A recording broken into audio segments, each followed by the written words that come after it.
అందరికీ నమస్కారం ఫ్రెండ్స్. విజయవాడలో ఘోర ప్రమాదం అయితే చోటు చేసుకుంది. తీవ్ర భయంతో పరుగు తీసిన ప్రజలు.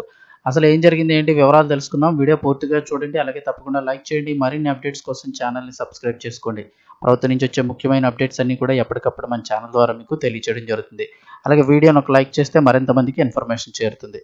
వివరాల్లోకి వెళ్ళిపోదాం. కొద్దిసేపటి క్రితమే విజయవాడ ఆటోనగర్ ఎంత రద్దీగా ఉంటుంది, ఎంత పెద్ద మనందరికీ తెలుసు. విజయవాడ ఆటోనగర్లో భారీ అగ్ని ప్రమాదం చోటు చేసుకుంది. మంటల్లో తగలబడిపోతున్న బస్సులు.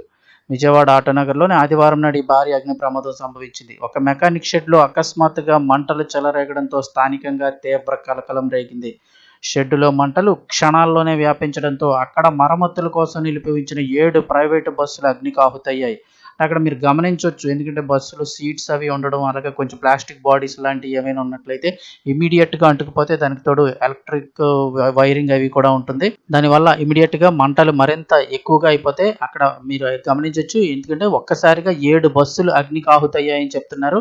అంత పెద్ద ఎత్తున మంటలు చెలగినట్లయితే అవి పక్కన ఉన్న వాటికి అంటుకుంటే మరింత భారీ ప్రమాదం జరిగే అవకాశం ఉంటుంది. ఈ ప్రమాద తీవ్రతకు ఆ ప్రాంతమంతా దట్టమైన నల్లటి పొగ అలుముకుపోయింది. అసలు ఏం జరుగుతుందో తెలియక ప్రాణభయంతో స్థానికులు, వాహనదారులు చెల్లాచెదురుగా పరుగులు తీశారు. ఈ ప్రమాదంపై సమాచారం అందుకున్న అగ్నిమాపక సిబ్బంది హుటాహుటిన ఘటనా స్థలానికి చేరుకున్నారు. ఫైర్ ఇంజన్ల సాయంతో మంటలను అదుపు చేసేందుకు ఇంకా తీవ్రంగా శ్రమిస్తున్నారు. ఎందుకంటే ఈ ఘటన జరిగి కొద్దిసేపు అయింది కాబట్టి ఆదివారం మధ్యాహ్నం సమయానికి ఇంకా శ్రమిస్తున్నారు. ఈ ప్రమాదానికి గల కారణాలు, జరిగిన ఆస్తి నష్టం వివరాలు అన్నీ కూడా ఇంకా తెలియాల్సి ఉంది. మంటలు పూర్తి స్థాయిలో అదుపులోకి వచ్చిన తర్వాత ఎంత నష్టం జరిగింది, ఏంటి, ఎంత ప్రమాదం జరిగిందని పూర్తి స్థాయిలో తెలియాల్సి ఉంటుంది. ఇక ప్రమాదానికి గల ఖచ్చితమైన కారణాలు ఇంకా తెలియాల్సినప్పటికీ బ్యాటరీ టెర్మినల్స్ వద్ద లేదా షెడ్లో వైరింగ్లో సంబంధించిన విద్యుత్ షార్ట్ సర్క్యూట్ వల్ల ఈ ప్రమాదం జరిగి ఉండొచ్చని పోలీసులు, అగ్నిమాపక సిబ్బంది ప్రాథమికంగా అంచనా వేస్తున్నారు. అంటే ఎలా జరిగిందని ఒక అంచనా అయితే ఇలా అని అనుకుంటున్నారు. పూర్తి స్థాయిలో మంటలు అదుపులోకి వచ్చిన తర్వాత సంఘటన స్థలాన్ని అంతా గమనించి ఒకసారి అయితే మనకి క్లారిటీ ఇస్తారు.